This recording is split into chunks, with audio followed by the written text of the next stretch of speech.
Good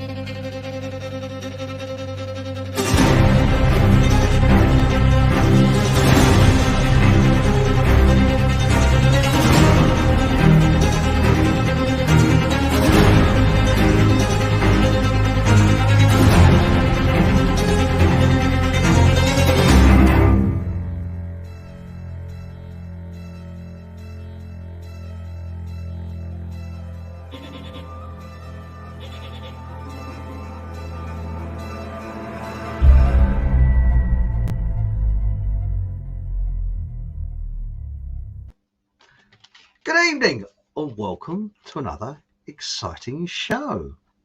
And tonight we've got a lot of guests in, well, I wouldn't say in the studio because they're in various parts of United Kingdom. But first of all, I've got some call outs to do. So here we go. We've got, oh yes, we got Hayley and here she is. It's Hayley and Adrian's orchestra. They run this orchestra, and it's on the Thursday, the 24th of October, and it's in Enfield, and you can see it on the screen there. You can freeze frame it if you want to know where it is. And I have offered to my contribution. I played a triangle, and I'm a bit of a dab aim at the comb and paper. Apart from that, no.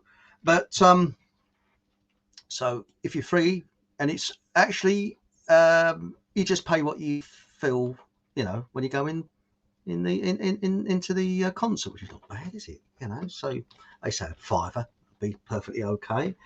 Also, I'd like to give a call out to expats that are overseas. There's John Richardson, who writes very, very nice comments in the comment section, and unfortunately, due to William's toxic arm brew, you know, he's got the same views as I have, and won't go near it, and won't take their silly tests.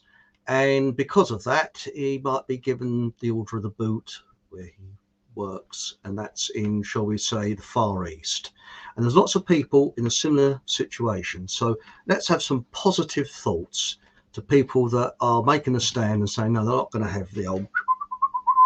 And so positive thoughts in that direction.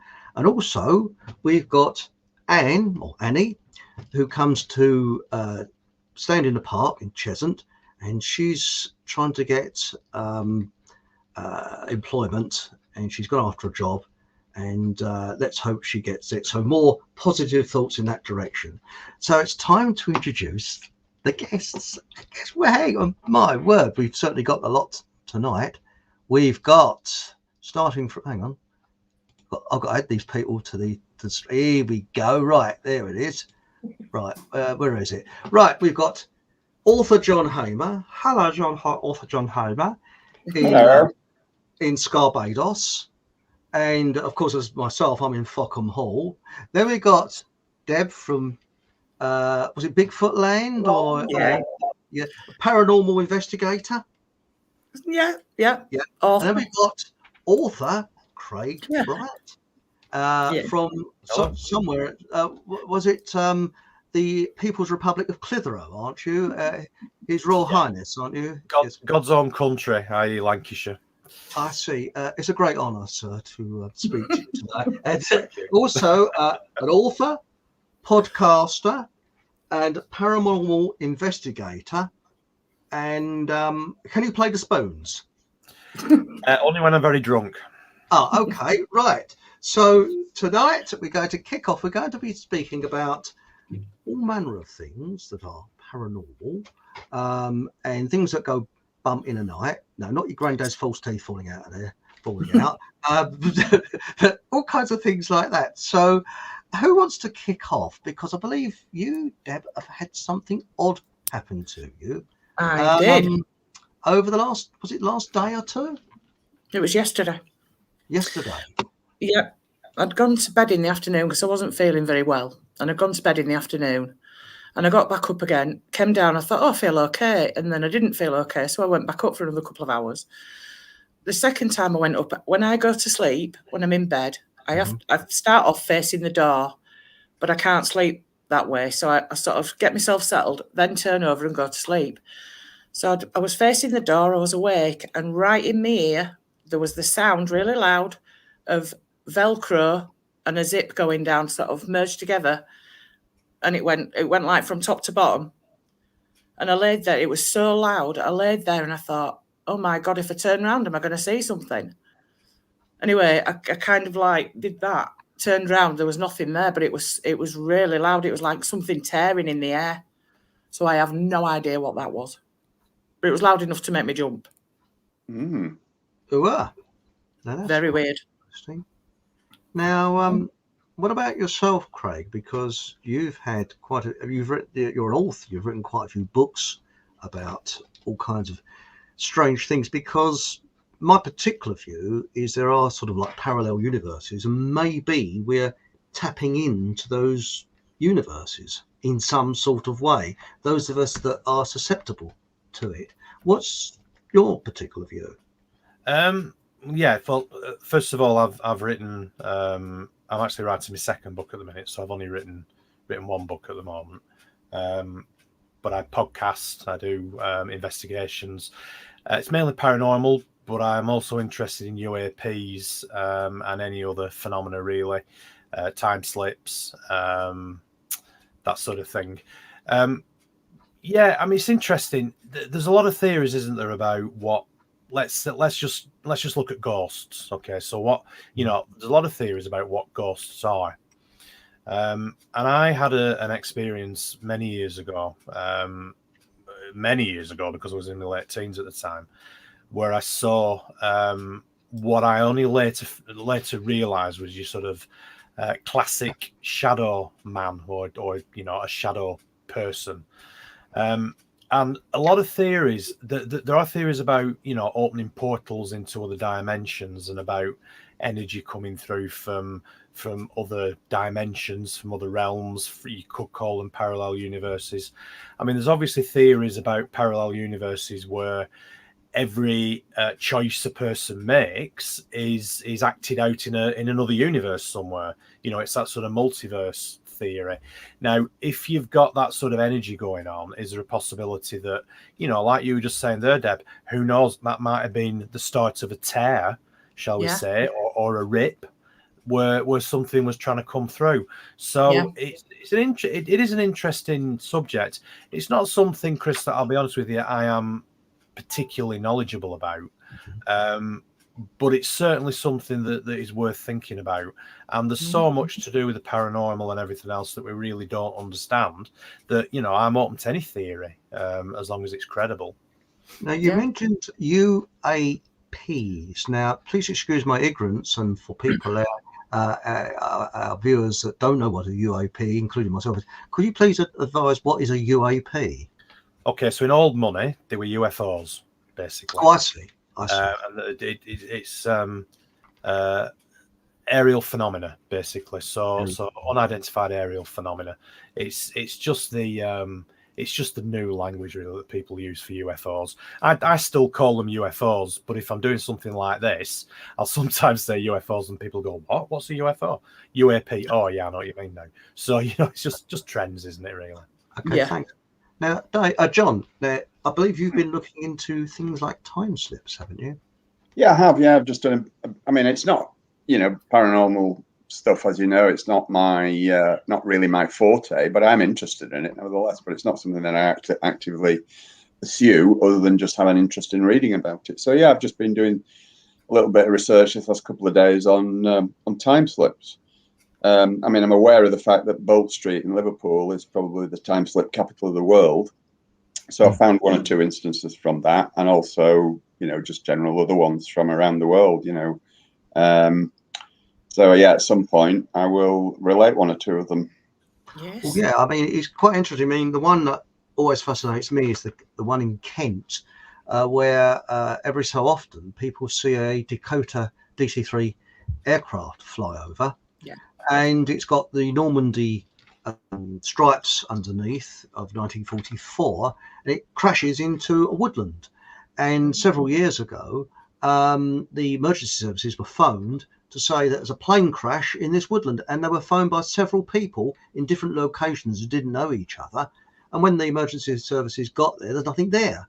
And what it was there was a Dakota that did actually crash in, I think it's around about 1944. Mm. And it's a kind of maybe a time slip or a ghost plane, and people see it, really clearly. Now, I believe you got something similar to that, John, haven't you? That was it a load of people saw it in Liverpool, wasn't it? Yeah, I mean, I remember reading, God, many years ago, it must have been 15 years ago or something. I remember reading about an incident in Liverpool in I think it was the late 1980s or early 1990s, where literally tens of thousands of people actually saw a fleet of World War II bombers flying over Liverpool city centre.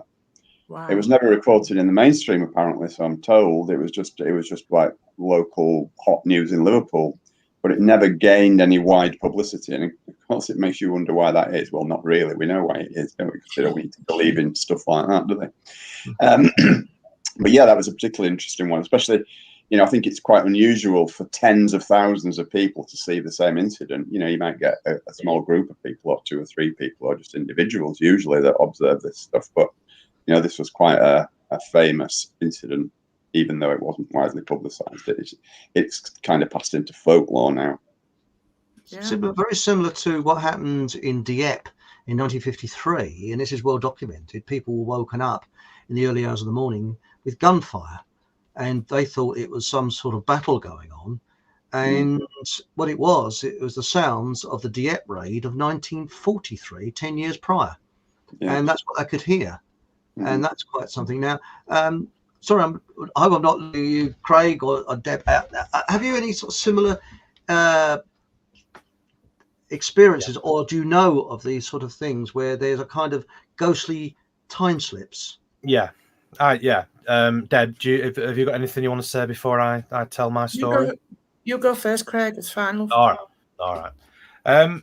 Yeah, I've been doing some research. I live very close to a very famous place called Pendle Hill, which is in Lancashire, and it's the place where the Pendle witches were originally from. So the Pendle witch trials of 1612. Now that's got nothing to do with time slips, but what there are a number of ley lines which which intersect in the area, and there are 2 major ley lines.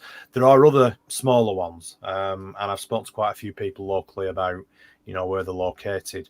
But there are 2 major ones which cross very close to Pendle Hill. Now, the area that I live in, there is so much paranormal stuff going on, so much unexplained stuff, lots of UFOs and time slips. And I was speaking to a lady who's lived in the village. I live just on the outskirts of Clitheroe, and I was speaking to a lady who lived in the village. She, a number of years ago, had a time slip experience, and it is literally just at the bottom of the road where I live now, because she lives just around the corner. And there was, up until about 1980, there was a cotton mill in the village. It's been knocked down now, and there are just modern houses built on it. But it's next to a stream, because that's where they used to get the power, the water wheel. You can see where the water wheel used to be. You can see where the sort of big lodge that they built to hold the water was and everything. And basically what had happened was this lady had come home late one evening. It was about 1 o'clock in the morning. And she lives on the main road. She was parking a car up on the main road. And as she was getting out of the car, she was looking down the road to where the entrance to, it was called Victoria Mill. And she was looking down the road. She said it was quite foggy, but it was very still. It was around about this time of the year, actually. She said it was sort of late autumn time. And she said she could see all of a sudden this group of people appeared. And she said that there were probably a good maybe 2-3 dozen people. She said, and they were dressed in sort of 1940s, 1950s type clothing that she remembers because she was born and bred in the village, and she remembers her parents going to work in the mill when she was a child, and so she instantly recognized what these people were wearing. And she said they were just stood in the middle of the road. They were all milling around. No, that's joking, Teddy. but they were obviously waiting. They were obviously waiting to go into the mill, so they were all congregating around where the entrance used to be. And she said she stood there and looked at them, and she was completely and utterly gobsmacked. So she had no explanation for what she could see. And she said these people were in view for maybe 15, 20 seconds, maybe slightly longer, and then they just faded away. But she said it was really weird because she immediately recognised what they were wearing, where they were stood, and she said it took her right back to when she was a child. And you know, she was absolutely adamant that what she'd seen was true, basically. Yeah. So yeah, it was quite interesting. And there's a lot of other paranormal activity around in that area as well that's relating to the mills. So yeah, it is quite interesting. It's obviously quite a hot spot. Well, should we go into chat now and have a quick shift and see what we've got now? I'm sorry I can't answer everybody's questions or read out everybody's questions in chat because now it's too many, which is quite a nice thing in a way. But on the other one, it's I feel rotten for not reading everybody's greetings out. So hello everybody, and what we've got here is we've got Emin has said, I'm 78% I suppose sure I saw a ghost a few days ago, and I think the 22% of doubt is just my inner skeptic thinking. Well, it's very precise, Emin. 78, 22. Got it worked out. I actually saw something. I used to work, I probably said this several times before, but I used to work in this grade 2 listed building, which is an old manor house that had been converted into offices. And I used to work late there. Funny enough, it didn't freak me out, this place. It had quite a nice vibes about it. And it had like a central corridor and sort of offices leading off. And apparently in the Victorian and Edwardian times, it was a children's hospital. And then it was converted for hospital during the First World War. And after the First World War, I don't know quite what happened. I think it ran into dereliction or something.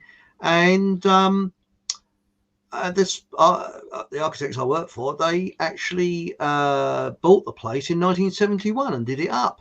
And, you know, from a derelict condition, I think they paid something like £70,000 for it. And it was worth millions, perhaps billions now. But what I was going to say is one evening, I don't know, about 6, 7 o'clock at winter time, I was working away. And on the corner of my eye, standing in the doorway, was a little boy in Edwardian gear. You know, the sort of little gaiters they used to wear and the hat. And I thought, oh, it's probably one of the blokes, his child's come here for a fancy dress or something, or I didn't know. So I sort of smiled, looked around, said, hello, what are you doing here?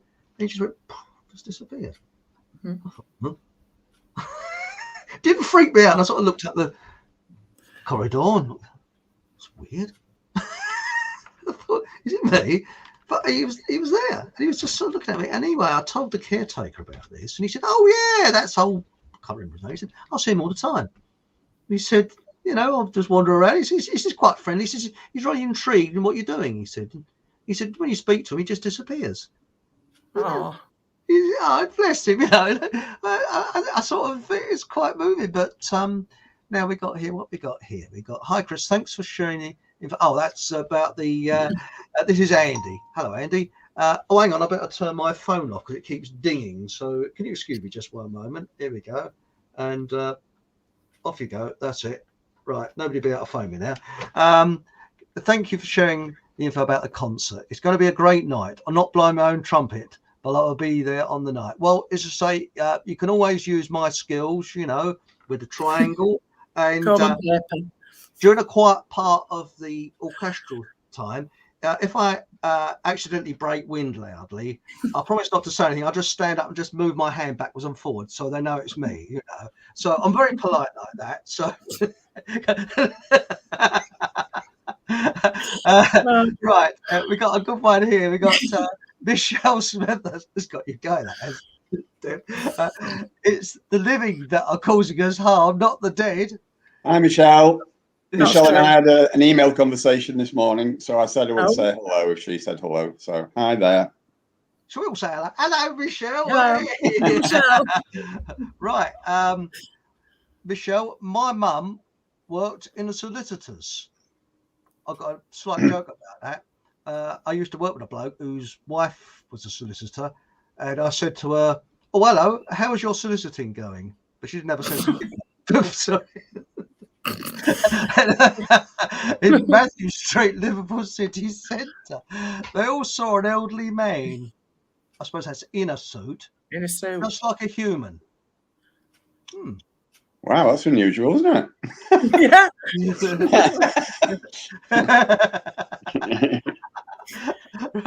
Right. It says here, Edmund, I saw a middle-aged bloke with a bald head. Well, not me, is it? What am I And going to say? hot belly, bending down and peering at my head. Might be looking for his hair. Your head. Oh, dear. Right, what have we got here? I'm just trying to find a few more. Right, it says here, Paul Green. Hello, Paul. As you are aware of my incident, Chris, it turns out after meeting Deborah that this was on a key line. I think Or it a means a ley ley line. line. Ley Ley line. line. Can you expand on that, Deb? I think it's Deborah Hatswell he's talking about, actually. Ah. I don't know what the incident was. Obviously, you're aware of it, but it must be Deborah Hatswell because she knows all about the ley lines and things. Oh, I see. Can you sort of put on a wig or something, or a mask, and try and make it you are Deborah Hatswell? Do an impersonation. I don't think the viewers will notice. It just, just. Oh, probably won't, though. Right, we got here Dav Ardbar. I was born in, is that Wally? Because I was and there as well, near Pendle. Wally. Live in Skipton now. Beautiful is Wally. Beautiful little village, just on the River Calder. As he'll know, it's got the Whalley Abbey, the remains of Whalley Abbey, which is quite.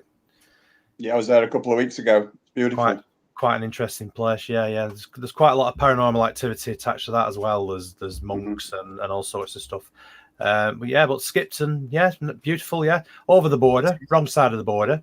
Depending on which side of the border you're on. As you can tell, I'm feeling a bit outnumbered here by these two Yorkshire lady and Yorkshire man.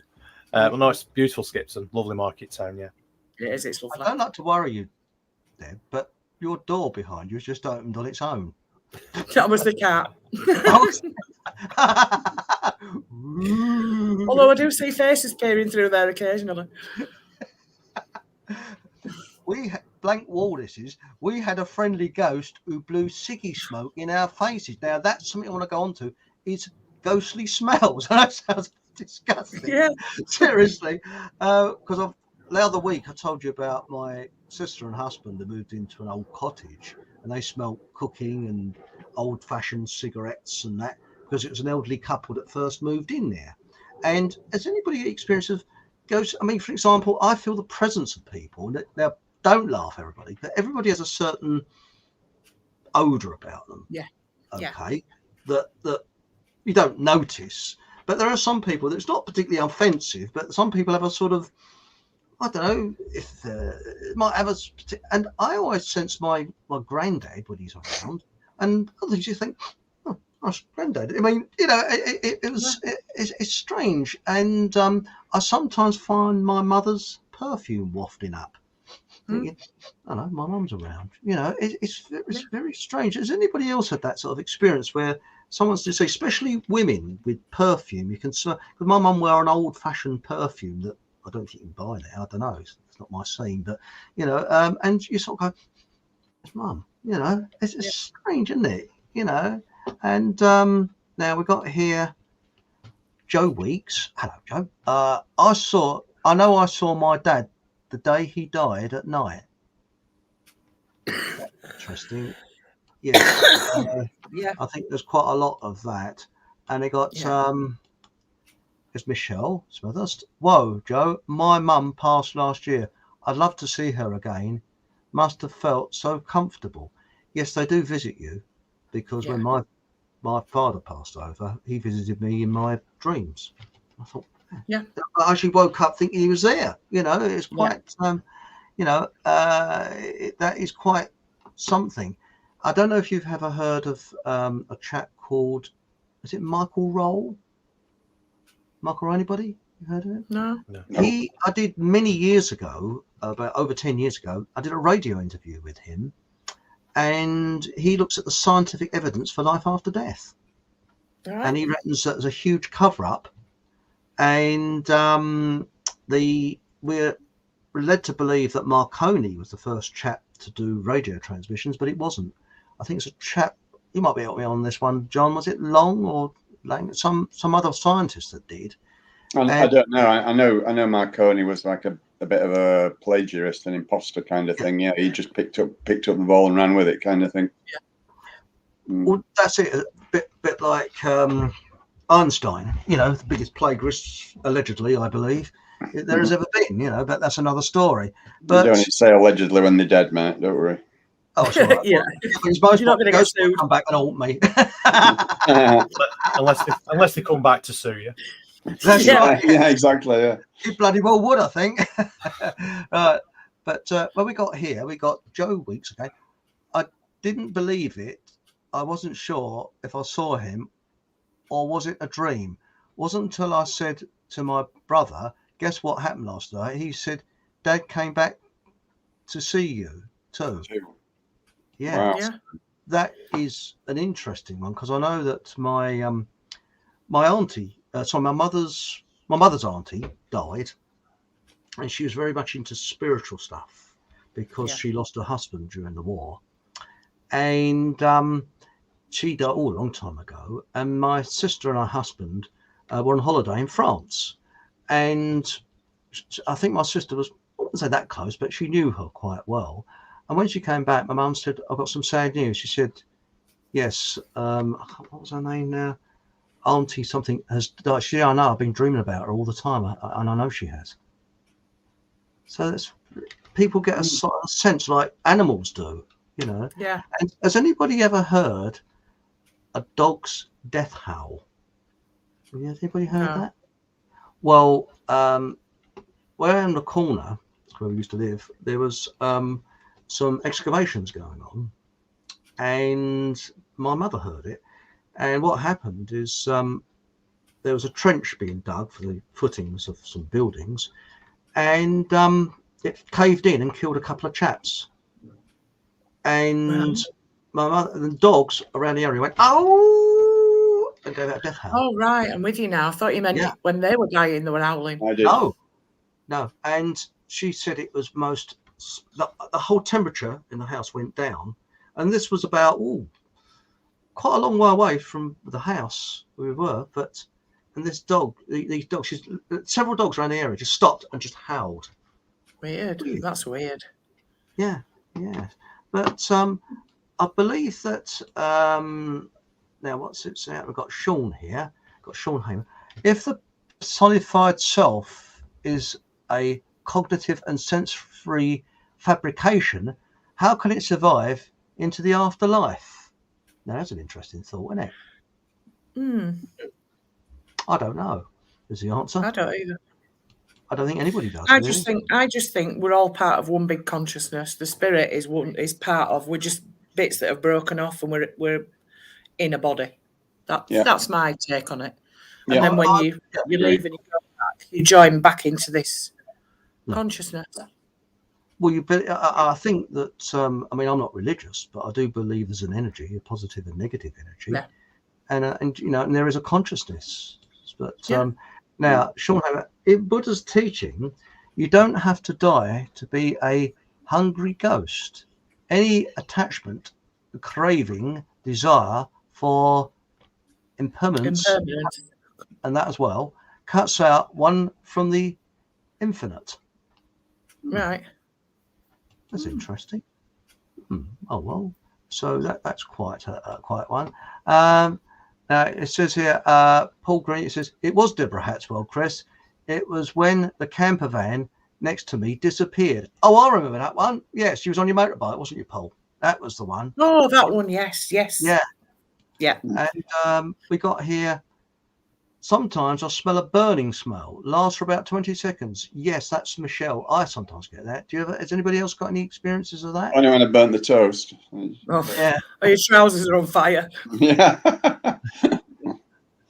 Now we got another one from Sean Hamer. He also said that our idea of God and self are wholly illusionary and born of our fear and insecurity. Yeah, that Yes, won't surprise me. that does. Well, religion is used as a method of control. It always has been. It's Yeah. a tool for control. Because you've got to believe in something. Well, that's it. Yes. But right, we got here. What's this, Emmon? I got, no offense, Chris. I know it sounds comedic. Might have been better if it was something more classic, but it is what it is. I think it was real. Oh, this is about what you saw, but it could have been hallucinations, I suppose. You haven't been on the old mushrooms, mate, have you? Out in the forest. Or a wacky backy, that's the other one. Yeah. Right, we got here Michelle Smith. Chris, I watched the Michael Roll 3-hour interview of evidence of life after death. Amazing. Yes. Well, if you go on to FockhamHallRadio.com, of course, after the show, which is my website, in the state of Fockham Hall, and go on to the radio section, you'll hear my interview with him, which was done in 2010 time, I think it was. Yeah. So we got that. So I think we go back into chat a little bit later. Now, these books you're writing, Craig, or have written, can you sort of enlighten us on your subject matter and give them a bit of a plug? Yeah, sure. Well, the book which I've finished and is available through Amazon, it's called The Shadow Man of Accrington. It's the first story is obviously the one that I mentioned about the shadow person or the shadow man that I'd seen. And it was really an idea that I'd had for a while. It's a collection of stories, personal experiences of family and friends, and also from people who I met whilst I was researching the book. And it was quite interesting, really, because I had quite a lot of people who I would mention in passing, no, I'm writing a book on the paranormal, and they would say, well, actually, I've got a story to tell you. And there are some stories in the book which are just from people that I'd literally met. And then sort of, within 20 minutes, I've got their entire life story, and they've told me a really fantastic story that, they've been quite happy for me to put in the book. So, for instance, there's one from a lady that I met at a friend's house. It was actually a kids' party, believe it or not. We had all our kids together, and she lived in quite an old house near Leyland, near Preston, and she had a little boy. Goes for a little boy. She thinks probably Victorian or Edwardian. She has seen him fleeting, usually going past the window, but her daughter used to play with him. And she used to say that he didn't have any legs. She said the little boy doesn't have any legs, and they used to see this little boy stood in the utility room where the washing machine and the fridge and the freezer and the dryer and everything was. And she said that actually she knew that the floor had been built up about 18 inches in concrete. Yeah. So they were actually seeing him stood on the original flooring. Original level of the floor before it was built up. So that was quite interesting. But yeah, I mean, my wife lived in a very, very haunted farmhouse when she was younger, before she met me. Unfortunately, the family had sold the farmhouse, Boomkirk Farm, which is near a place called Rising Bridge, which is Haslingden way, so going down towards Manchester, way up on the moors, well over 1,000 feet above sea level, really exposed, really, really out in the middle of nowhere. They had a poltergeist, all sorts of things happened, footsteps, doors banging, levitating whiskey glasses of all things. So yeah, just lots and lots of stories from people that I've spoken to over the years. I just realized that I'd collected so many stories, and I used to listen to radio shows, I used to listen to podcasts, and one day I just thought to myself, well, I've got so many stories that are damn sight better than what I'm listening to half of the time. I need to get them in a book, which I did, and then it just sort of snowballed from there, really. I've got involved in the UFO stuff, bit of cryptozoology. I actually spoke to Debbie Hatswell a couple of weeks ago for my podcast. I've got a lady from Yorkshire tomorrow, apparently, who I'm doing an interview with. Oh, look, there she is. Hi, Deb. So that's going to be great. It's going to be really interesting. I got quite involved in some crypto stuff as well. Some animal mutilations that have been going on, especially over Todmorden Way. I've spoken to people who've been involved in the Winter Hill stuff. And I'm writing a book at the minute, which is I'm probably about, I don't know, maybe a third of the way through, maybe slightly less.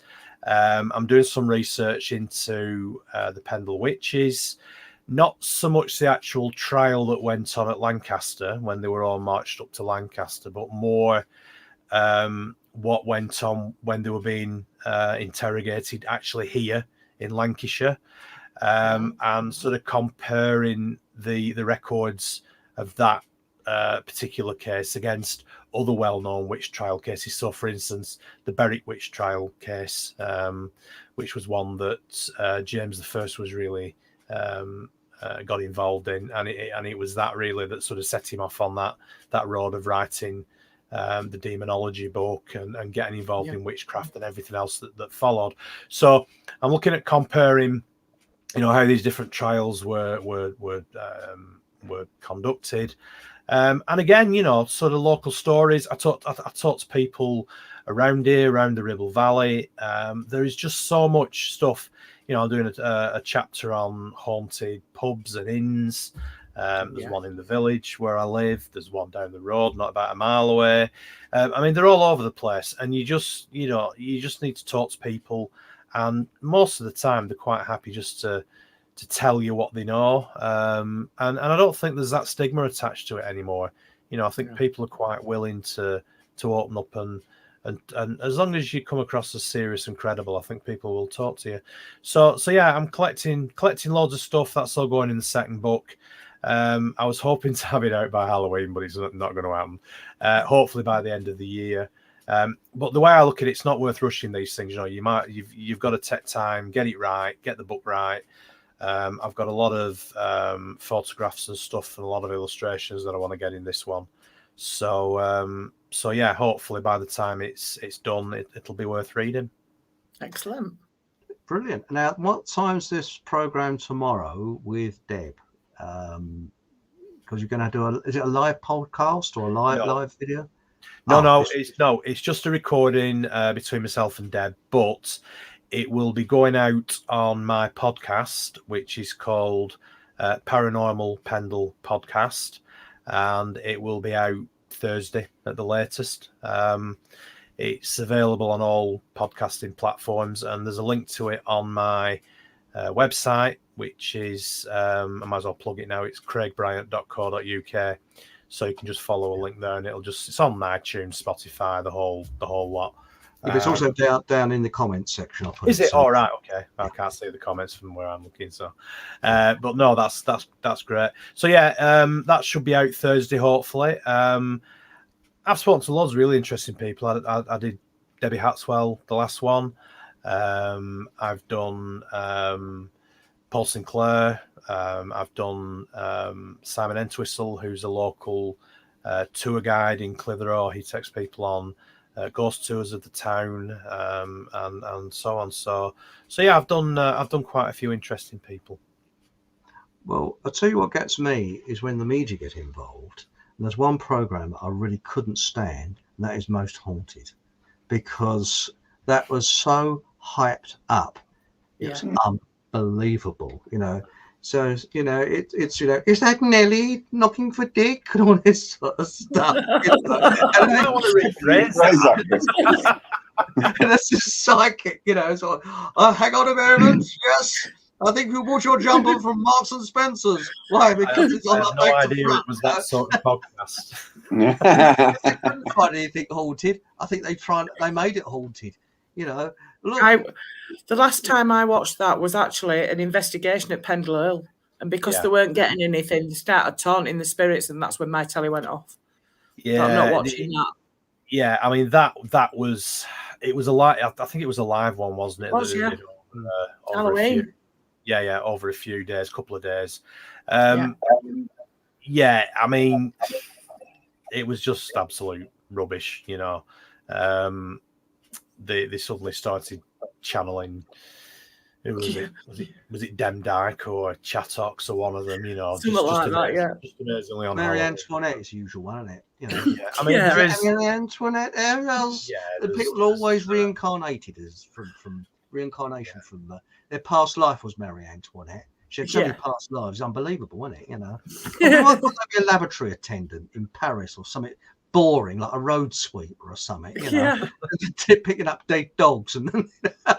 The thing is that the media, I don't trust the media at all. And the first experience I've ever had of that was very, very young.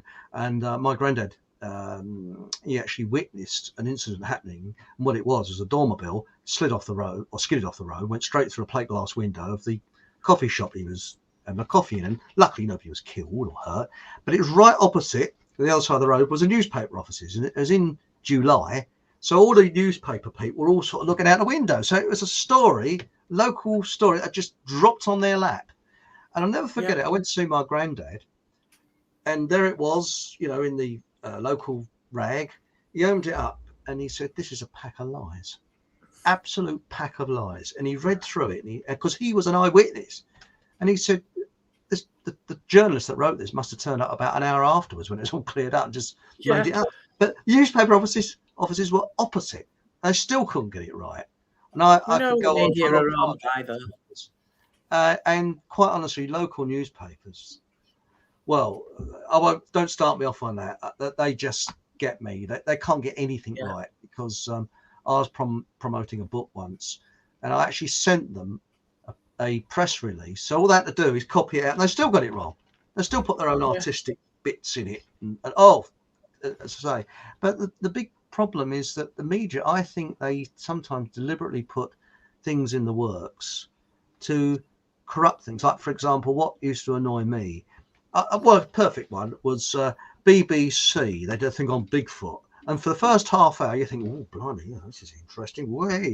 And then they get Professor Plonker with his bow tie from University Plonkerland. And then he goes debunking it all. Oh yes, these silly people. They're actually, we did DNA tests and it wasn't Bigfoot. It was an Alsatian dog, that sort of stuff.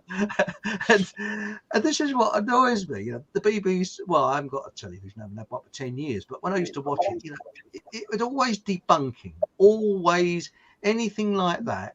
First half hour to get you interested. The second half hour. Tell you what an idiot you were. Yeah. And do you find that, I mean, I don't know whether you found this, John. I mean, I don't have anything to do with the mainstream at all. Oh, well, I have one tiny concession to the mainstream. I just, only to keep an eye on what the enemy are up to, basically. And that's all I use it for. But yeah, I mean, I don't watch BBC News. Well, I don't watch anything on telly. But I mean, all these mainstream news stations, as everybody watching knows already, so I'm preaching to the choir. But it's just a lie machine, a lie and a propaganda machine to perpetuate the agenda that they want, that they follow. It's nothing to do with real news or anything like that. And where do they get their news from? Reuters. Reuters. And who owns Reuters? The same family that own Associated Press, and they're the two main news agencies that provide like 98% of the Western media news. Coverage, I'm going to put something to everybody now, which is going to sort of throw a cat amongst the pigeons, and that is, my personal belief is that science is like a sort of double-edged sword. Yes, science has brought us the internet and digital watches and cars and aeroplanes and all very nice things, but also health, well, it's got into that, it's wrecked it, but we won't go down that road. But the other thing, in some areas, I won't say it all, but in other areas, like, for example, we're always given to believe our ancestors were a load of ignorant, stupid twits who ate slugs and worship fairies in in the garden, all this, that, and the other. Well, if they're that stupid, how comes we're still here? And the second thing is that science, I think, is a religion in many ways. And what's happened is that with this religion, a lot of knowledge has been destroyed. Now, for example, I think people years ago, I mean, before the Industrial Revolution, they worked on the land. Our ancestors worked on the land, you know, were farm workers, labourers, and things like that. So they had a more intricate knowledge of spirits and beings and things like that. And then during the Industrial Revolution, the Victorians fouled things up, like, for instance, fairies.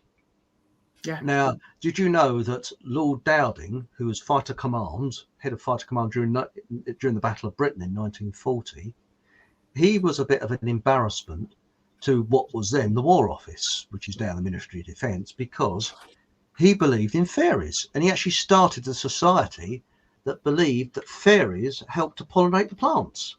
Now, this bloke was head of Fighter Command. He believed in reincarnation and all things like that. Not the type of bloke you'd expect to be head of Fighter Command. And he reckons he got through to Battle of Britain pilots that had died and didn't know they'd died and things like that. Now, I think that years ago, I mean, we had the Witchfinder General going way back. It was in the 17th century and things like that. What was it? They weren't stupid. What was it they were trying to subdue?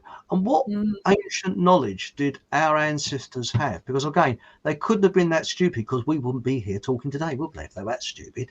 So anybody, I'll throw this open, you know, what is it? What this science religion that, because, you know, all religions suffocate other beliefs. I mean, when the Romans came, although they did, you know, they did bring some of our pagan and whatever religions into their religions and whatever, but the science religion has destroyed so much of what I think is very interesting ancient wisdom and knowledge. So they don't want us to know the truth, Chris. I mean, that's the top and bottom of it. Is they don't want us to know what reality actually is. So they invent this bloody fabricated view of the world that we're all supposed to worship, basically. And you're right, it is a religion. It's a religious cult of science.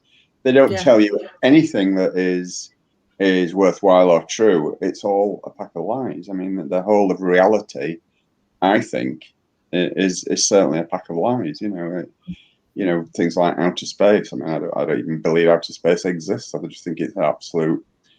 You know, I might sound like a crazy person for saying that, but believe me, I've researched this stuff, and you know, I don't even believe that there is anything outside of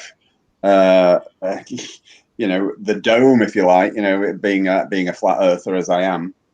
You know, so you know, everything is contained within that dome. Yeah. I don't believe that landed on the moon. I think that's the greatest. I think the landing on the moon was the greatest science fiction film ever made. It was. It wasn't that good. But I mean, when you look at the other areas, for example, they was writing about witchcraft and things like that. And you notice that cultures throughout the world always write about evil spirits and things you can't see. You can go into the jungles of the Amazon, or you can go into the jungles of Papua New Guinea, and the tribes there believe in evil spirits and things like that. And not so long ago, I mean, the Witchcraft Act was only can't say that word, but it was repealed rather, I think in the 1940s. And even though I can't stand Churchill, there's one good thing he did to help to repeal it after, was it Helen Duncan was arrested for under Witchcraft Act. I think she was the last woman to be arrested under it. And that was in what, 1944, 1945. But he went absolutely doolally and said, you know, we live in the 20th century, as they did then.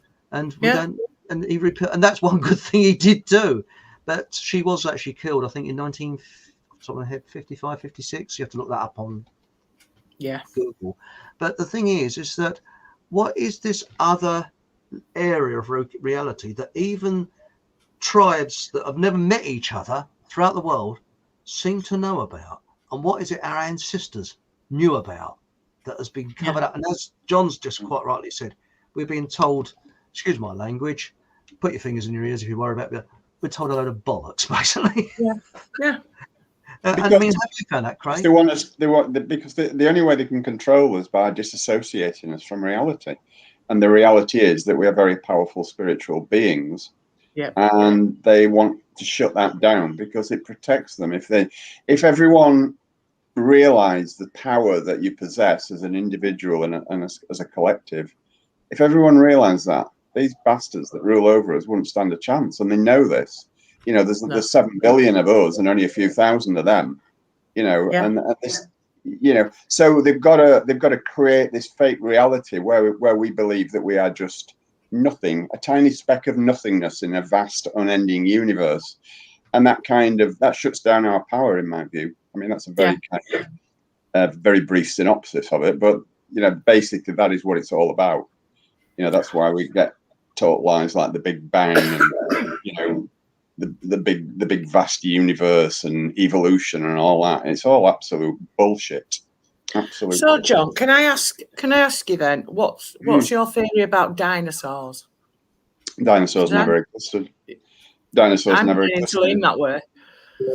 Yeah, it's just a prop for evolution, because the purpose that dinosaurs serve is that they are like a missing link between sea creatures and land creatures, and between land creatures and flight, creatures that can fly. Yeah. So that is the whole purpose of the dinosaur myth. That you need to look into that very, very briefly to see that it's all nonsense. And I have done a lot of research on this. Well, it's in the book, the book I'm sending you tomorrow. It's all in there about dinosaurs. I can't wait. John, plug away. Go on, lift it up. Show the book. Yeah, lift it. Show me my book. Falsification. And there's a link to John's website below this in the comments section. So, and then also a link to everybody's website, even yours, Deb and Craig, all down in the comments section. Now, Craig, have you actually found that there's a kind of people are frightened of being a laughing stock if they say something like, especially people, academics, if they've seen something odd? Have you found that, Craig? Not really, no. I mean, the people that I've spoken to have been quite, easy to open up about any experiences that they've had. I mean, obviously, I've not spoken to a vast number of people, but I've spoken to enough people to. I mean, maybe it's just me. Maybe I've just got that face that they feel they can open up to. Maybe I've just got a friendly face. Who knows? But no, most people that I've spoken to that even have a passing interest in the paranormal or anything that's unexplained or weird, I usually find they're quite easy to talk to and quite easy to get information out of, to be honest with you. I've not really come across any people that have been particularly closed or guarded, because it tends to be them that approach me rather than me approaching them. So it's okay there, because you tend to find as well, though, Craig, I don't know if you've experienced this, mate, but the more educated people are, the more they're ensconced into the mainstream system, and the less likely they are to believe, what I've just been talking about, and also, what you deal with in the paranormal. Because the more educated you are, the more propaganda you've been subjected to, and the more your open mind has been shut down to accept. Yeah. I think you've got a fair argument there. I think people of science are probably more likely to. The default setting is science. You can't explain something in a scientific method or a scientific way, then it doesn't exist. Exactly. I mean, there are exceptions, obviously, but I find that is the general rule. Yeah. I mean, I am open-minded to anything. I'm open-minded to any phenomena, any any theory, until it can be proved one way or another. To me, anyway. Absolutely. But I don't agree with your thesis on dinosaurs. Fair enough. I mean, but we've all got our own, thoughts on the nature of reality and history, and talk. I mean, I'm no expert on evolution. I'm not a biologist by any stretch of the imagination. So, I can only believe what I believe, and I would never criticize anybody for believing anything different to me. My question to you would be then, though: have you ever actually read a scientifically based debunking of both dinosaurs and evolution? No, I haven't. Well, there you go. You see, I mean, that's not a criticism. No. It's just you've never experienced the other side of the coin, because all you've been subjected to is the propaganda that we get hit with by mainstream science. Well, I'm not trying to sell you my book, by the way. I mean, I'd gladly send you a copy, don't worry. But in that book, I think there's a pretty thorough debunking of everything that I mentioned before. That's fair enough. Yeah. Mm. Like I say, I like this I'm because open to all theories. Yeah. Go on, Chris. Sorry. So I chimed in. It's very rude of me. I'm terribly sorry. But I was going to say I like this because it's open debate, and it's polite open debate, because you learn much more when it's polite open debate. And this is what annoys me with the mainstream: is two people go, and it doesn't get anywhere. Just people shouting orange because they hold these beliefs. But really, I mean, I'll tell you where I am with this. The only thing I struggle with, and I'll be honest with you here, I do struggle, but I'm almost there. I'm sort of on the wall with this one, is flat Earth. And the reason why is because I make sundials and the geometry works out perfectly. But somebody did explain this on YouTube, how geometry does work out. So I'm open-minded. That's the only I also said this to you. You've said this to me before, Chris, and I told you quite accurately that sundials work on a flat Earth as well. It's not just a globe Earth that they work on. They work on the flat Earth model as well. So. Well, that's see, the thing is, again, it's open-mindedness. It's exactly. Open-minded, and it's surprising when you see, say, the older, much older, well, people are dead now, but you go back, say, 50, 60 years, because the amount of information people have was so limited, it was only to books. They got really arrogant about this, and especially so-called academics. But now, the amazing thing about the internet, you want to find something out, you can find it out in seconds. Whereas before the internet, you had to go down the library and go through piles and piles of books that are probably written by academics anyway, who've been actually brainwashed. But going back to this sort of point I was saying about what our ancestors knew about, which has been destroyed. Like, for example, you look around the West Country, there's loads, not any longer, but you go back 50 years, there's loads and loads of ceremonies like the obios and things like that. Not hobby horse, it's obios. And it's os that went round. And it wasn't only Padstow and places like that, right the way where you are, Yorkshire, Lancashire, and all over the place. They've got these ancient ceremonies, ancient things. And I've mentioned this before, but there was a chap who is a film editor. He's on the internet and he's quite believable. And he said, like, for example, the film Eyes Wide Shut by Stanley Kubrick. He knew a chap that spent 5 years working on that film, and the actual film that came out hasn't got anything of what Kubrick did. No, I know this. Yeah. So what is it they're covering up? What is rituals and things? Yes. We've got to be a bit careful because we're going, because we don't want to set the klaxon horns off at YouTube HQ. So, I think that's a pretty safe subject, though, Chris. To be fair, I don't think that's going to. That's not at the moment anyway. It's not a taboo thing. I'm neurotic about being booted off, you see, like I did before. But no, seriously, what is it? I mean, for example, we got the Burning Man ceremony. People say, "Oh, I'm of Anglo-Saxon, or I'm Celt, or I'm this, or I'm that." They don't really know the history of Great Britain, and it is a fascinating. And why is it? It's another thing. Why is it that Cornish place names are often Hebrew? Did you know that? Yeah. No, I didn't actually. No. You look at their place names; they're Hebrew. Why?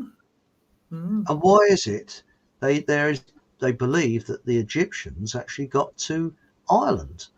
Because they found Egyptian remains there.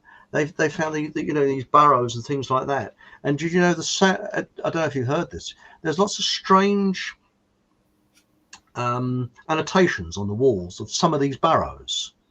Right. And a sound engineer went down And what's it, that thing that measures sound? Is it special? Anyway, one of those sound machines which gives different waves, and he found that he was testing the sound, and the patterns that were coming on his modern day machine were virtually identical to what was on the wall. So did they know about sound resonations and things like that? And it's like the pyramids now. I know you've seen the book Supernature. I'm showing my age now. Yeah, I've read it. Yeah. And pyramids, they've got this very strange thing where they preserve things. And I've got a very interesting film which said that they were not burial chambers. They were healing centers where people went in to heal. Yeah, because they're very powerful, the pyramids. Yeah. The pyramid shape is very powerful. Blades and things, don't they? Pyramids, without touching them. Yeah. Well, I've got a story about that because Supernature came out, and in the office where I worked, because we used to use in the old days, when Queen Boadicea was ruling us and that. Well, you will remember that, of course, Chris. I know. But... Of course, I remember that. And we used to use razor blades when you scratch out things on drawings. And there's razor blades everywhere, and you used to go through them like they're going out of fashion. And the blokes got and they built a pyramid, and they put razor blades under there. It sharpened them apparently, and they put 20 pence a go and things. Yeah, so it does. They say it does work. But why is there a pyramid in Paris they built? Yeah. And look at the pyramids around the world. How comes the Egyptians built pyramids, and then you've got the Aztecs built pyramids, and they're finding pyramids under the sea. They're found there's the Bosnian pyramid. I don't know if you know anything about that. Yeah, I read about that. Yeah. And there's one in Wales as well, apparently, under a council estate. Well, the other thing, Chris, you'll know as an architect, Gothic and Corinthian architecture, it's full of pyramid symbolism, isn't it? That's right. Yeah. Yes. So, when you look at these different things, our ancient people, it's a bit like when you go to the what's that big gizmo in Athens? I've actually been there. Parthenon. Yeah, the Parthenon. The actual columns are angled so that if you look at something, it appears to go inwards, doesn't it? As you look up. Well, they're actually the person who actually did that. Columns go outwards, so they're the same size as you look up, all the way up. Now, that's bloody clever, isn't it? Yeah. So to kind of defy the perspective. It defies the perspective, yes. Mm-hmm. So how could they have done it? I mean, for example, with the pyramids, I believe, and everybody's going to laugh now, the theory that there was actually built of concrete, an ancient concrete. Really? Yeah, that's what I believe, because when you look at it, they had the technology to do that. And the idea that slave workers did it is a bit nonsense. But they could have poured this concrete, because they had all the techniques there, and I think that's how they did it. So that's one of my theories, which sort of go that way. But it's again, it's all stuff that what gets me is science has an answer for everything, but an answer for nothing. It's like religion. Yeah. No, I think you're wrong there, because I just think it has an answer for nothing. Don't know about the everything. Oh no, what I mean to say, they believe. I know. I'm just trying to give you the impression they have an answer for everything, but they haven't. They got an answer for nothing. I know. I mean, it's a bit like that Bigfoot program I saw with Professor Big Bow Tie and Smug Git. Professor Smug Git. And it's all geared that way because it makes the program. That's the thing. But I believe, Craig, that you have done some work on a haunted. I mean, do you sort of when you say paranormal investigator, Colin, he was a paranormal investigator. He does research for his program, and he actually used to sit up at night and had all these equipment and that, looking for ghosts and whatever. And it would be better from his own mouth. It's his secondhand information. Near there, everybody's sort of sitting around, and all of a sudden, everything went blah, blah, blah, blah, blah, blah, blah, and there's like boom, boom, boom, boom, boom, boom on the door, a ghostly knocking on the door. When you do investigations, is this the sort of thing that you do, Craig and Debbie? Go on, Debbie. Sorry, I did a John then. I know I'm a bit boring like that, but I was going to say is that senior moment, Deb. Yeah, that's it. Colin was a paranormal investigator. I think he still is, and they used to set up equipment to measure electrostatic and all things like that. And he said 9 times out of 10 you'd go to a place and nothing would happen, but when it does, it really does. We had a little ghost hunting group back in the late 90s, early 2000s, and we actually investigated a pub that I live not far from now. It's down by the canal. It's called the Abbey Inn, and it was used back in the 18 whatevers because it's right next to the canal. It was used as a morgue, and there's been loads and loads of things happening in this pub. So that I went to the landlord and I said, could we investigate overnight? And he said, yeah, fine, so long as you don't want me involved. I'll be upstairs. Here's the keys, make yourself as brews. And so we did things like put an old key on because the toilet was quite active, the ladies' toilets, and we put an old key on the window ledge and put talc over it, to check whether it had moved. And it had actually moved. Nobody had been in since we'd done that. When we came to gather everything up, that had actually moved. You could see it in the talc. But back then, I mean, we didn't have all these EMF meters and things like that they've got now. So it was all kind of recording and listening and taking photographs, seeing if you could capture anything. But when the lights went out there, you couldn't even see your hand in front of your face. It was that dark. I had bruises all over my bloody shins from pub tables. Really? Because we all know that one in Yorkshire, don't we? In York with the with the soldiers. The soldiers. I think we all know that one, don't we? With the march through this cellar. Yeah, we mentioned that the other week, didn't we? Yeah, we did. Yeah. That's quite interesting. One that I'd like to bring up is: has any of you ever come up against someone that's actually met themselves when they were older? So they're young. Only you. They're older. Only me. Yeah, but nobody else has ever had that experience of actually seeing an older self. Yeah. You see, I still don't know that story, Chris. I'll bore everybody with this. I do look about 75 when I get up in the morning, but that's about closest.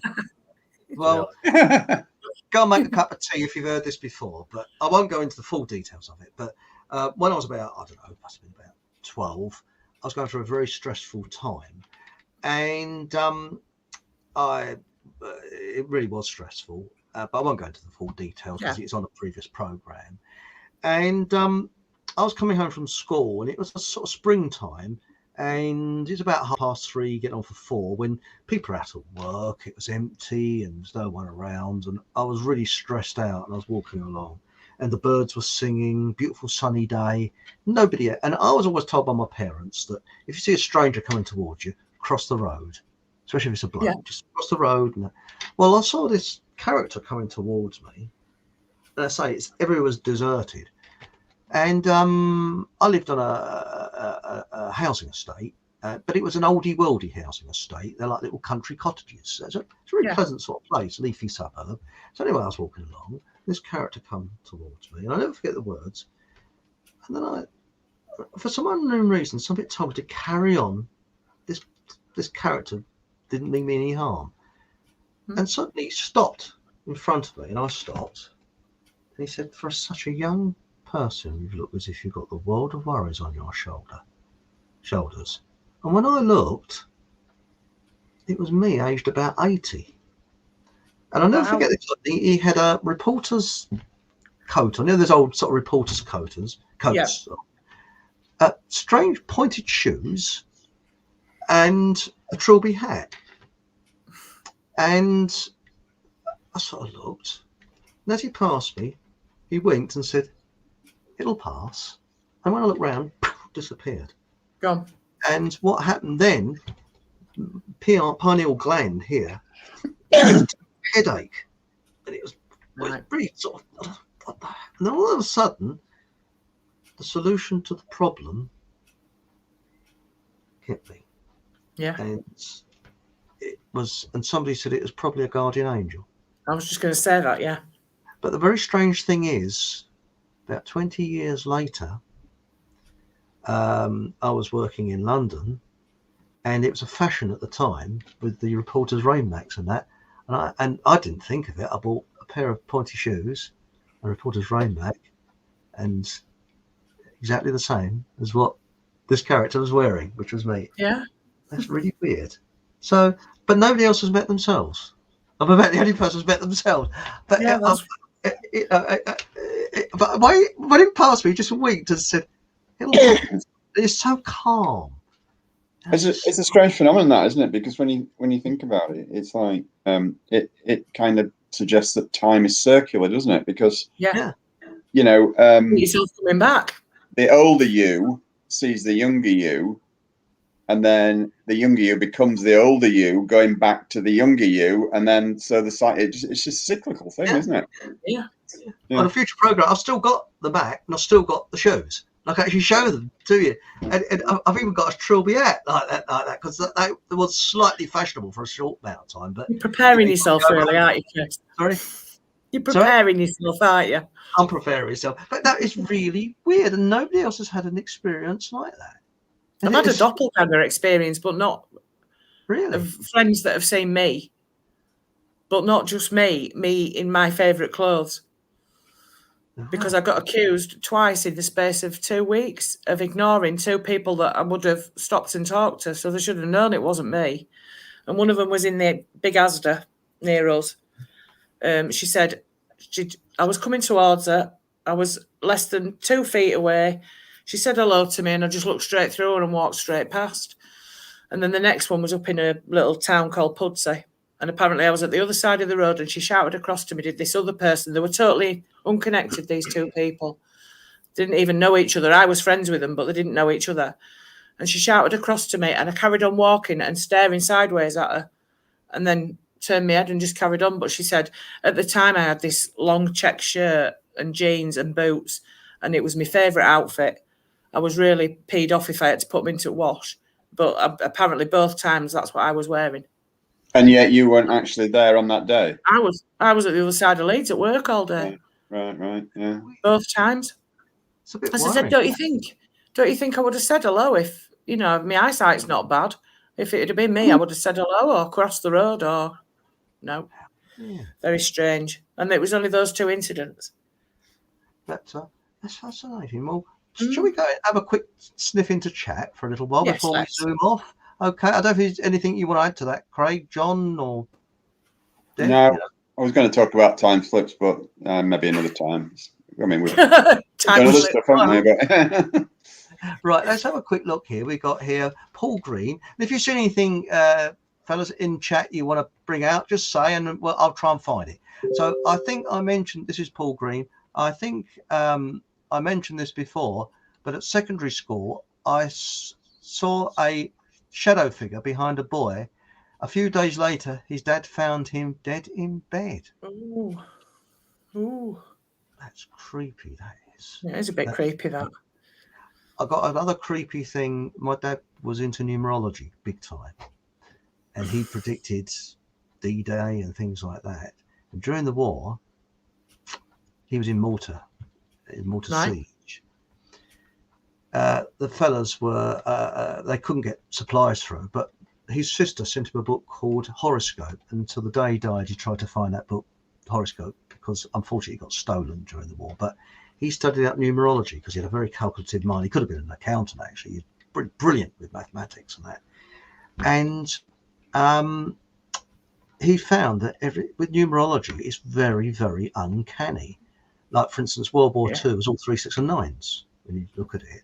And he could never work out why, because he 18 months before D-Day, he knew what day it was going to be, 6th of June, 1944. He could never understand why the two 4s added up to 8. And you never, it really irritated him that it added up to 8. He said, well, I bet the beginning of the ends, and because that D-Day was going to be the 5th of June, and they put it off 24 hours because of the weather.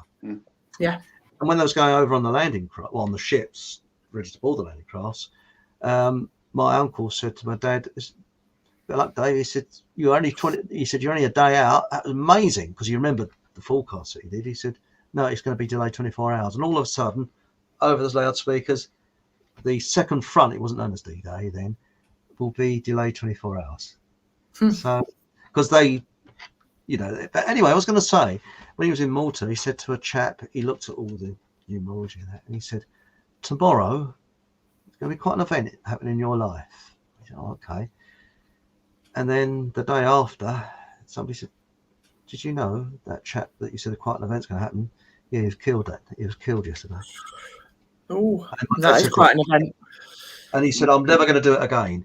And it's only when a few months later, when they was in Sicily, that my uncle persuaded him to take it up again, because he said, I don't want to predict people's deaths. And that really shook him, because he wouldn't say that. But no, my uncle, he took numerology so seriously. When he went to buy a car, he actually noted the engine number. And the bloke in the showroom thought you'd gone bonkers, because he said, no, I'm sorry, I'm not having that car. The numbers don't add up correctly. I want that one. Yeah. A lot of people put a lot of faith in numbers, numerology. That's right. 3, 6, and 9s, though. Especially the powers that shouldn't be. They run their lives by it. Oh, yeah. Exactly. Well, everything is coded. You know, all the messages that you get on TV and stuff like that are all these numbers are all coded, and they're all sending messages to each other. It's just bizarre. Well, do you know the 11:11? I think you know the old digital clocks. Whenever I looked at the digital clock, it was always 11:11. I did that the other day. Yeah. Yeah, 11:11. All look at the Twin Towers. Yeah. But is there anything in chat you want me to pick out? Because there's a chat here. There's quite a lot in here, and I have to sort of glance over. Somebody asked a question of me, actually, Chris. I've just gone back up through the chat, but I can't see it now. It was about a hospital in Darwin. I saw that. That was quite far back, yeah. Was it the one? Was it about a nursing home, Singleton? Yeah, something like that, yeah. Well, there's one here. Was it? Hang on, there it is. That's the one. I was born in the nursing home for single mothers in Darwin, Blackburn. Oh, I know somebody lives there. Is it there anymore? Heard a few tales about it. Spooky. So I've got no idea, actually. If you want to drop me an email through my website with some more details, I can do some research, see if the building's still there, or if there's any history to it or anything like that. But I don't actually know Darwin that particularly well, to be honest. So yeah, it's possible it's still there. Yeah, I don't know what he's on about. Sean said freaking churchcraft, a lot of it. Well, I don't know. Oh well, perhaps it is. I don't know. Oh, and we got here Kelly Shaw said Derek O'Connor. Was shouting Fanny loves Dick. Does she really? Well, that sounds like a cock and ball story to me. Sorry. Apparently the ghost was saying it. Yeah, I remember that, Because you know, remember, he always had a funny term when it was getting a bit boring, wasn't it? Yeah, he did. Yeah. I'm possessed. Now we've got here. I've never had anyone visit me other than my dog. Well, good for him. All right. I'm just having a look through here. Now, apparently, in the words of JFK, this is Louise. Hello, Louise. Louise Wilcox. Rumour is written. No secret is ever revealed. Oh. So that that's makes interesting. sense. Now we've got here Michelle. What's that? BBC. You're right, Debbie. Yeah, I'm all right.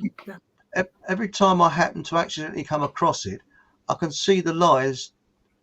I think it's so clearly. All owned by the top of the pyramid. Definitely. I loathe the BBC with a passion. I really detest them. Absolutely vile.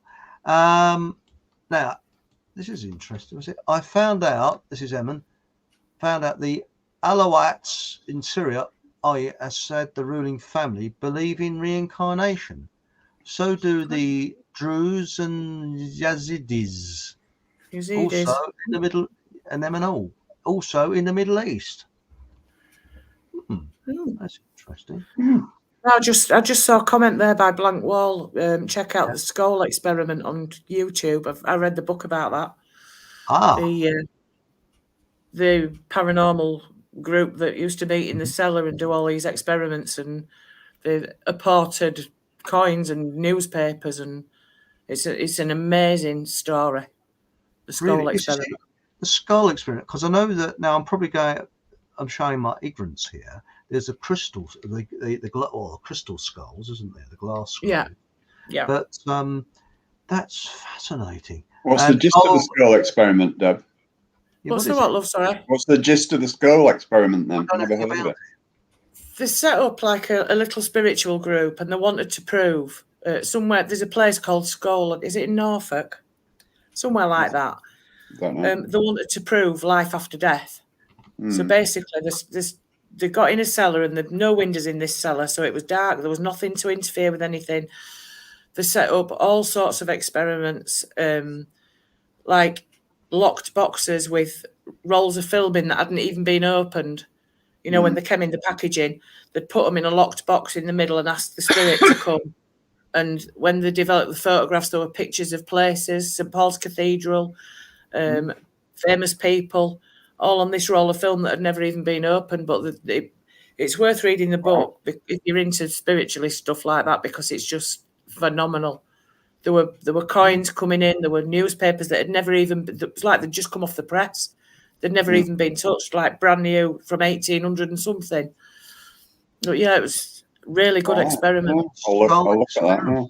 I'll look at that. Yeah, fabulous. Michelle, energy source is what they don't want us to know about. We and our ancestors' DNA are so valuable. And there's somebody, what we got here? We got Alison. Hello, Alison Buttle. Yesterday and the day before was 11s and 6s. It follows like that. Yeah. Yes. And also, Blank Wall, a man of a similar view to me regarding this. I like the scientist Robert Sheldrake. Yes, the science delusion. Rupert. He is a refreshing scientist. Yes, he is. I've actually seen, it was banned, I think, from the TED Talks, and that was the science delusion. Yeah. That's where I got the title from this show form. Was it the Reality Delusion? Very interesting. And we got here all religions or cults. Yes, I think that. You know, I also believe that. That's from Louis. Catholicism being the biggest one. Yes. Now we've got Emmon. We got lots of numerology in false flags and hoax psyops. I think it's numerology more than gematria. I think a lot of gematria links people come up with are convoluted. Now, there's something I would like to briefly touch on. I would agree with that, Emmon. Yeah. Have you noticed a lot of coincidences happening since this situation, which we won't go into on YouTube because lots of coincidences. I've found a heck of a lot of coincidences happening. Well, I'll give you an example. Like I mentioned this on air. I'm going to, where is it? This place. That's Abbey Health Foods. And if anybody's interested in this chap has got a 2-month waiting list. That's how good he is. He's an alternative healer and that brilliant nutritionist, herbalist, acupuncture. If you're into that, that's the place to go. Well, the strange thing is in 2 weeks' time, we've got person Haley who's coming on going to talk about crystals. Now I was totally ignorant on crystals. I just thought, crystals, you watch, that's about all I knew about them. And she explained a little bit very briefly to me, and it's very, very interesting, incredibly interesting. So that's a program not to miss. Well, little did I know that she had arranged quite independently an appointment with Miles, Abbey Health Foods, at 1 o'clock on a certain day, and I'm booked in for 2 o'clock on the same day. Isn't that an incredible coincidence? And remember, he has a 2-month waiting list. So I booked in September. She booked a couple of weeks later, and there was a slot, and it was 1 o'clock. So she goes there at 1 o'clock. So as she's coming out, I'm going in. Isn't that weird? That's a coincidence, isn't it? That really is Synchronicity. a coincidence. That's Hayley, you know. So hello, Hayley, if you're listening. And she's the lady with Adrian that runs that. She's in the orchestra, you know, playing the old violin. She's on the violin, you know, so that's all right.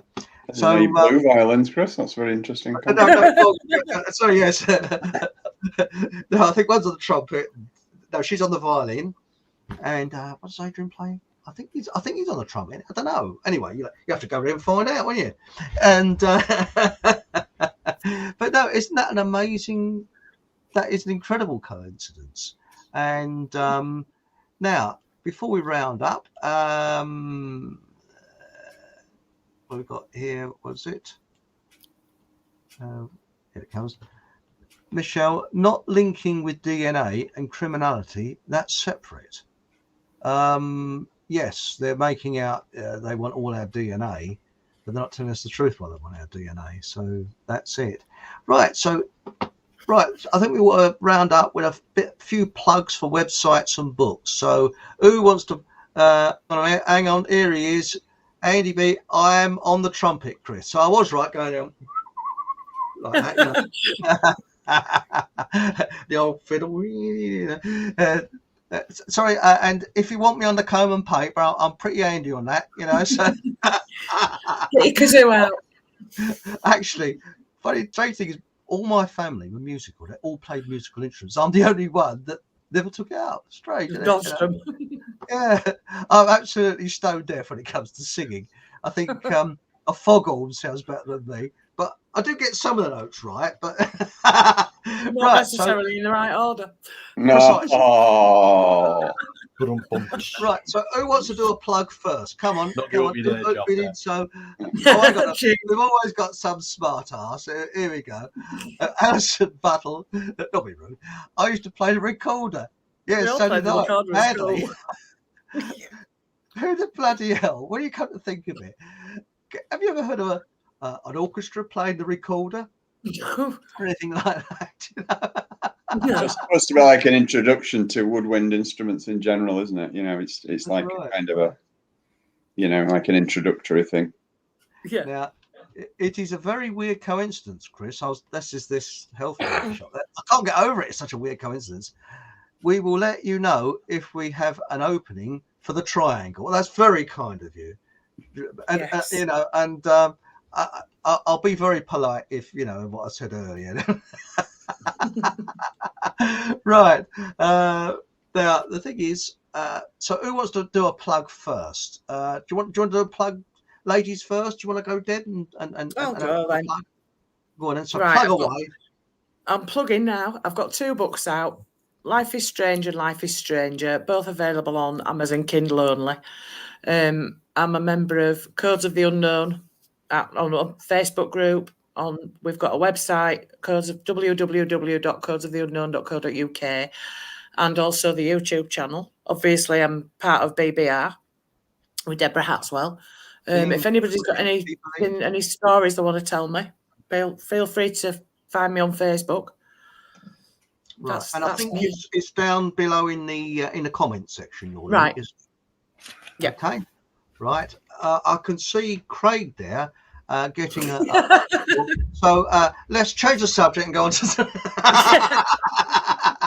So do you want to plug your book, Craig? Well, go on then.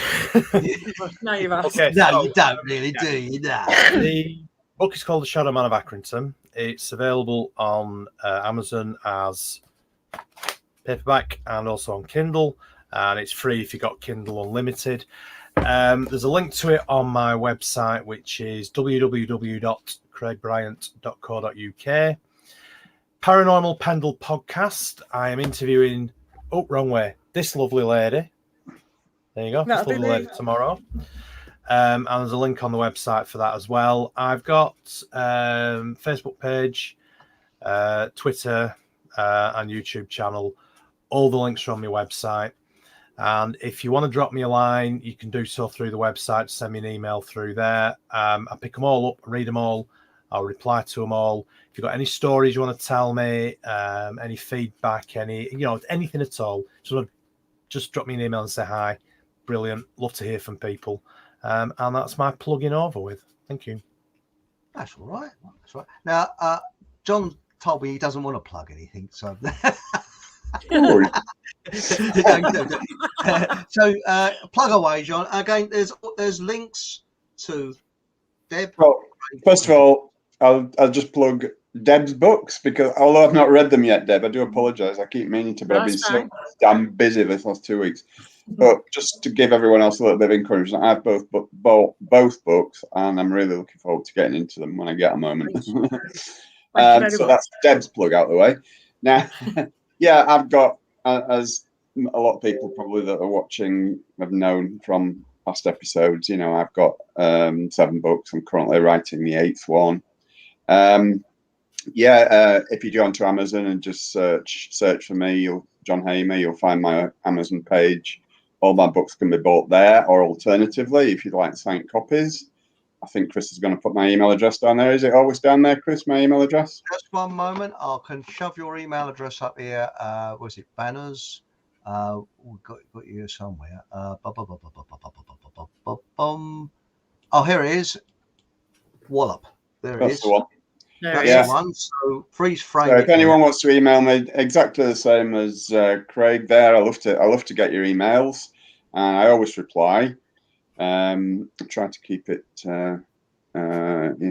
polite. No, I'm just joking. I'm always polite. I'm a very polite man. I swears all the way through his emails. There's your website. Yeah, that's my website. Also, yeah, I mean, that's about it really. Like I say, if anybody wants to contact me and order a signed book, then I will oblige. I'll have to charge postage, obviously, but it's at about £3, I think, postage now. So yeah, that's it really.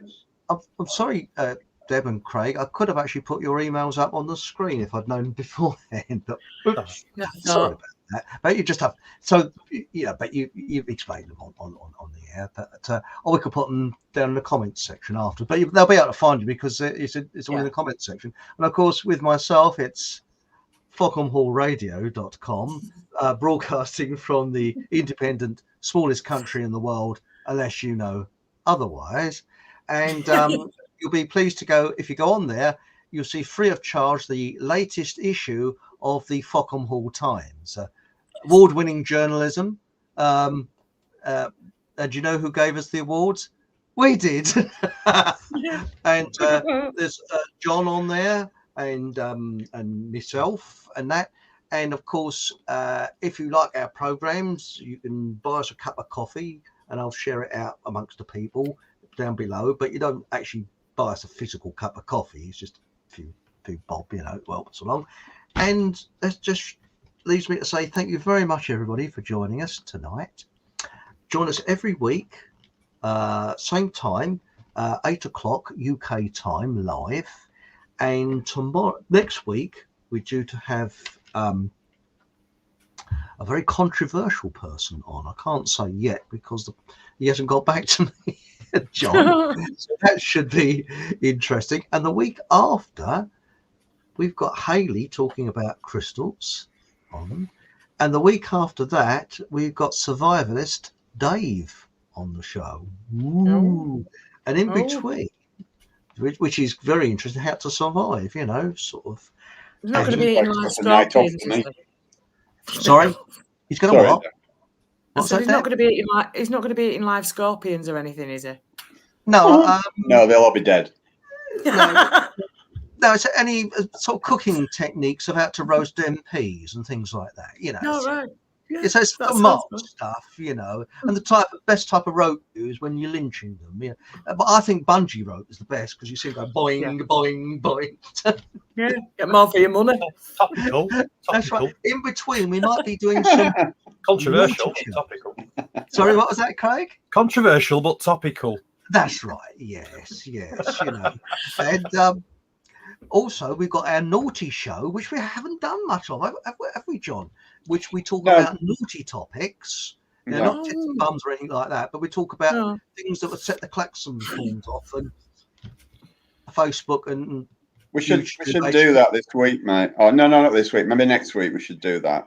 One night next week.